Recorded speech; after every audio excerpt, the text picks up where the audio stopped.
नमस्कार दोस्तों, आप सभी का स्वागत है एसजे सोनम चैनल पर, जिस पर आप सभी को मिलती हैं हर दिन नई कहानियाँ देखने के लिए। कहानी पसंद आने पर आप सभी चैनल को सब्सक्राइब कर पास में जो बेल आइकन को बताने उसे प्रेस जरूर कर दीजिएगा, क्योंकि इसी से मिलेंगी आप सभी को मेरी आने वाली हर कहानी की नोटिफिकेशन। कहानी पसंद आने पर वीडियो को लाइक एंड शेयर भी जरूर कीजिएगा। तो चलिए बिना टाइम वेस्ट किए कहानी शुरू करते हैं। रश्मि देर रात दरवाजे पर बैठी अपने पति का इंतजार कर रही थी। तभी पास में रहने वाली भाभी जूही ने पूछा, क्या हुआ भाभी जी, क्या भाई साहब आज भी घर नहीं आए? रश्मि दुखी स्वर में ना कहती और अंदर चली जाती। वही बार बार घड़ी की तरफ देख रही थी और वहीं सोफे पर बैठ रोहन का इंतजार करने लगती। इंतजार करते करते रश्मि की नींद लग जाती और उसी बीच रोहन आता और खाना खाकर कमरे में सोने चले जाता। दूसरे दिन जब रश्मि की नींद खुलती तो रोहन अपने ऑफिस के लिए जा रहा था। तभी रश्मि रोहन को रोकते हुए कहती, अरे आप कब आए? मैंने देर रात आपका इंतजार किया पर आप आए नहीं, और इतनी सुबह कहाँ जा रहे हैं? आप रुकिए, मैं आपके लिए चाय नाश्ता बनाती हूँ।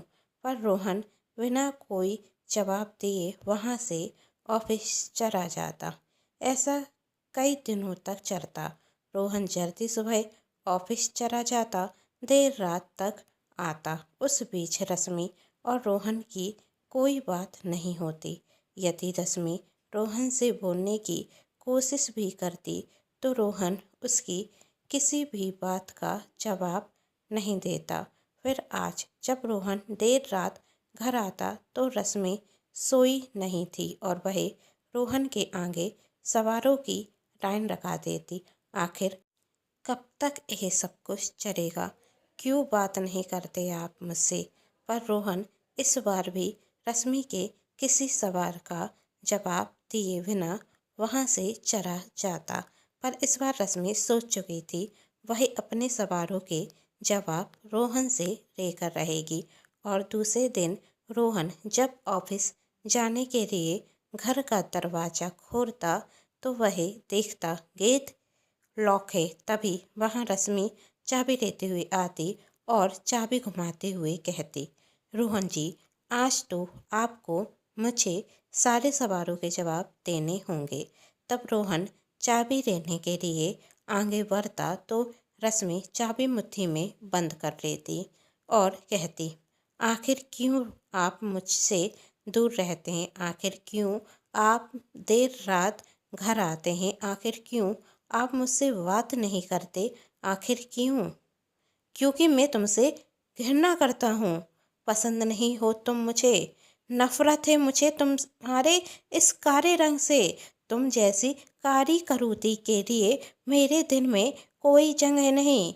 कभी तुमने खुद को देखा भी है? अरे बात उससे की जाती है जिसकी शक्ल अच्छी हो, पर तुम हो कारी करूती। जानती हो, अभी तक मैंने अपने ऑफिस में किसी को नहीं बताया कि मेरी शादी हो गई है, क्योंकि डरता हूँ। क्योंकि जब मेरे दोस्त मुझसे कहेंगे कि भाभी से मिलाओ, पाइती चाहिए, तो क्या कहूँगा मैं उनसे? कैसे मैं तुम्हें अपने दोस्तों से मिलवाऊँगा? और जब वह सब तुम्हें देखेंगे तो कैसे मैं अपने दोस्तों से नजरें मिला पाऊँगा? तुम्हारे कारण मुझे अपने दोस्तों के सामने शर्मिंदा होना पड़ेगा। तुम मेरी पत्नी मेरी लिए सजा हो, जिससे मैं बहुत जल्द छुटकारा पाना चाहता हूँ। रोहन के मुंह से निकला हुआ हर शब्द रश्मि को तीर की तरह चुप रहा था। ऐसा नहीं था कि आज के पहले रश्मि ने अपने काले रंग के कारण लोगों के ताने ना सुने हों, पर रोहन का कहना रश्मि को छन्नी कर रहा था। रोहन कहता जा रहा था, रश्मि की आंख से आंसू बहते जा रहे थे। इस बात का अंदाजा तो रश्मि पहले लगा चुकी थी कि रोहन उससे दूरी उसके काले रंग के कारण ही बनाए हुए है, क्योंकि शादी के दिन ही उसने सुन लिया था लड़की इतनी कारी है कि लड़का तो घर तक नहीं आया। पर फिर भी रश्मि अंदर से यह उम्मीद जगा रही थी कि यह सब झूठ हो। तब रोहन कहता, सुन लिया सच, अब राव चाबी दो, और हाँ, आज के बाद ऐसी गलती मत करना, वरना मुझसे बुरा कोई नहीं होगा। आपसे बुरा हो भी कौन सकता है, रश्मि ने कहा। यदि पसंद नहीं थी मैं तो मुझसे शादी क्यों की? मना कर देते, इस शादी को करने से मैंने कोई जबरदस्ती नहीं की थी। तब रोहन कहता, किया था मना मैंने तेरे बाप से, पर उसे तो तुझ से आपस से छुटकारा चाहिए था, और मेरे माँ बाप तो कसम खाकर बैठ गए थे कि शादी तुझसे कराएंगे, भले ही तेरा रंग काला हो, पर तू संस्कारी है, ऐसा मानना था मेरे माँ बाप का। और जब मैंने कहा मैं ये शादी नहीं करूँगा, तो उन्होंने कह दिया कि तुम्हें जो नया बिजनेस करना है उसके लिए हम पैसे नहीं देंगे, बस उस कारण मुझे तुझसे शादी करनी पड़ी। चाबी छीन दरवाजा खोल वही वहां से चला जाता। रश्मि वहीं फर्श पर गिर रोने लगती। तभी जूही भाभी अंदर आती तो रश्मि के घर की खिड़की से वही सब कुछ सुन चुकी थी। वही रश्मि को दिलासा देते हुए कहती, रश्मि रो मत, सब कुछ ठीक हो जाएगा। तब रश्मि रोते हुए कहती, भाभी कुछ भी ठीक नहीं होगा, और मेरा रंग है ही इतना काला कि कुछ ठीक हो भी नहीं सकता। जानती हैं भाभी, बच्चे होने पर हम माँ बाप को खुशी होती है, पर मेरे माँ बाप मेरा काला रंग देखकर रोए थे, और जब बड़ी हुई तो कोई मेरा दोस्त नहीं बना, क्योंकि सबको डर था कहीं मेरी यह बीमारी किसी को लग ना जाए। और थोड़ी बड़ी हुई तो मेरा काला रंग देख सब लड़के भाग जाते थे, जिससे माँ बापू की चिंता और बढ़ गई, और मेरे लिए ताने ना जाने कौन से मनुष्य कर्म किए थे जो इस जैसी कारी पैदा हुई। जब तक इसकी शादी नहीं होगी तो दो और बेटियों की शादी कैसे होगी? वक्त निकलता गया और फिर मेरी शादी रोहन के साथ तय हुई। पहली बार जिंदगी में मैं बहुत खुश हुई। लगा जैसे अब तो कोई मुझे समझने वाला मिल गया है। किसी ने तो मेरा रंग नहीं देखा, मेरे अंदर के गुण देखे, पर वही वहम भी शादी वाले दिन उतर गया। फिर सोचा कोई बात नहीं, मैं रोहन को इतना खुश रखूंगी कि वह मेरे काले रंग की तरफ गौर ही नहीं करेंगे। लेकिन ऐसा भी कुछ नहीं हुआ। और भाभी, आप क्यों मेरे पास हैं? आप भी मुझसे दूर हो जाइए, कहीं मेरा काला रंग आपसे न चिपक जाए। तब जूही कहती, क्या कह रही हो रश्मि? खुद को संवारो, और सबसे पहले खुद से घृणा करना बंद करो। जब तुम खुद को वैल्यू दोगी तभी तो यह दुनिया तुम्हें वैल्यू देगी।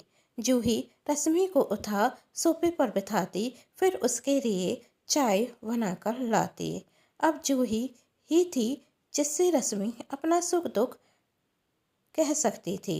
धीरे धीरे दोनों बहुत अच्छे दोस्त बने। फिर जब रश्मि ने जूही को खाने पर घर बुलाया तो जूही रश्मि के हाथ का खाना खा बहुत तारीफ करती। फिर कुछ सोचने के बाद कहती, रश्मि तुम टिफिन सर्विस का काम शुरू क्यों नहीं करती? तुम्हारे दुख की वजह तुम्हारा अकेलापन है। तुम यदि अपना खाली वक्त किसी काम में लगाओगी तो तुम्हारा वक्त भी कट जाएगा, और तुम कुछ पैसे कमा लोगी, जिससे तुम्हें अच्छा लगेगा और कभी भविष्य में काम भी आ सकते हैं।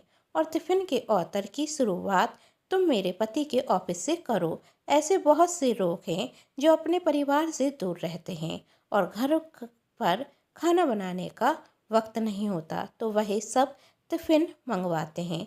रश्मि कुछ देर सोचती और तैयार हो जाती। टिफिन सर्विस के द्वारा रश्मि का खाली समय निकल रहा था, और वह कुछ पैसे भी कमा रही थी, पर वह खुश नहीं थी। होती भी कैसे? रोहन आज भी उससे दूरी बनाए हुए था। रश्मि जहाँ ऊंचाइयाँ छू रही थी, वहीं रोहन को बहुत बड़ा सतमा रखता। उसके बिजनेस पार्टनर मोहित और रवि उसे धोखा दे सारा व्यापार अपने नाम कर लेते। दोस्तों से मेरे इस धोखे को रोहित बर्दाश्त नहीं कर पाता और वही बीमार पड़ जाता। उस बीच रश्मि रोहित का ध्यान रखती। रोहित रश्मि से कहता, मुझसे दूर रहो, मुझे तुम्हारी शक्ल तक नहीं देखनी। पर रश्मि कहती, अभी तक आप अपने मन की करते आए, पर अब नहीं। आप जब तक ठीक नहीं हो जाते, मैं आपका ख्याल रखूंगी और इससे आप मुझे रोक नहीं सकते। कुछ महीनों बाद जब रोहित का स्वास्थ्य ठीक रखता तो रश्मि उसे कुछ पैसे और ज्वेलरी देते हुए कहती, आप इन्हें ले लीजिए और फिर से नए सिरे से अपना बिजनेस शुरू कर दीजिए। तब रोहित कहता, मुझे तुम्हारी मदद की कोई ज़रूरत नहीं। तब रश्मि कहती, आपने अपने दोस्तों पर विश्वास कर कर देख लिया और नतीजा भी आपको मिल गया।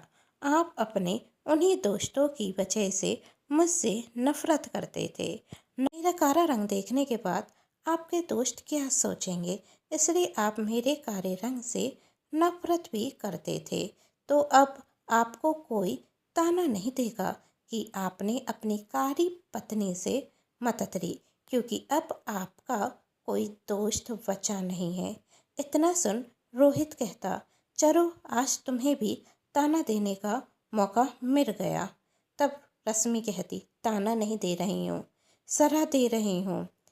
जिंदगी आगे बढ़ने का नाम है। जाइए और फिर से कोशिश कीजिए अपनी दम पर। अपने आपने मुझे अपनी पत्नी माना हो या नहीं, पर मैं आपको अपना सब कुछ मानती हूँ। इसलिए आपके नाम का मंगलसूत्र और मांग में सिंदूर भरे हूँ। पैसे और ज्वेलरी रख रश्मि वहाँ से जाने लगती। तभी रोहित कहता, जिंदगी की नई शुरुआत करने के लिए कह रही हो तो क्या हम अपने रिश्ते की नई शुरुआत नहीं कर सकते? मुझे से गलती हो गई तुम्हें समझने में, पर अब मैं तुमसे दूर नहीं रह सकता। इस मुश्किल घड़ी में मुझे अपनों का साथ चाहिए। क्या तुम मेरा साथ दोगी? कहते हुए दोनों की आंखों में आंसू थे और आज रश्मि और रोहित दोनों साथ थे। दोस्तों, आप सभी को कहानी कैसी लगी नीचे कमेंट बॉक्स में जरूर बताइएगा। कहानी पसंद आई है तो चैनल को सब्सक्राइब कर कर पास में जो बेल आइकन का बटन उसे प्रेस जरूर कर दीजिएगा, क्योंकि उससे से मिलेंगे आप सभी को मेरी आने वाली हर कहानी की नोटिफिकेशन। कहानी पसंद आने पर चैनल को सब्सक्राइब, वीडियो को लाइक एंड शेयर जरूर कीजिएगा। Thanks for watching.